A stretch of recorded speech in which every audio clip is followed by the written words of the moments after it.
প্রিয় দেশবাসী, আসসালামু আলাইকুম। বাংলাদেশের গভর্নমেন্ট বিআরটিএ লাইসেন্স অফিস, এরা টাকা দিলেই মানুষকে লাইসেন্স দিয়ে দেয়। মোটরসাইকেলের লাইসেন্স দেয়, হালকা যানবাহনের লাইসেন্স দেয়, ভারী যানবাহনের লাইসেন্স দেয়। আবার বাংলাদেশে কিছু মানুষ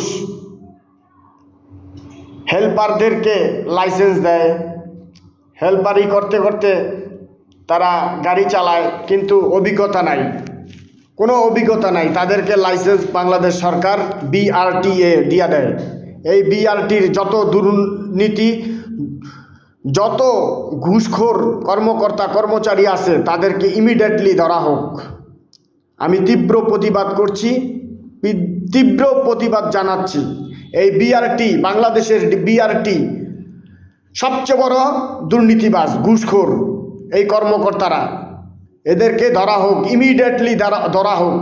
এরা ঘুষ বাণিজ্য করে হাজার হাজার কোটি টাকার মালিক হয়েছে, এদেরকে ধরা হোক। বাংলাদেশ দুর্নীতি দমন কমিশন কি করে? এদেরকে ধরে না কেন? এদেরকে ধরতে হবে, এদের কাছেই টাকা পয়সা সব আছে, তাদেরকে ধরা হোক। প্রিয় দেশবাসী, আমার সালাম নিবেন। আসসালামু আলাইকুম।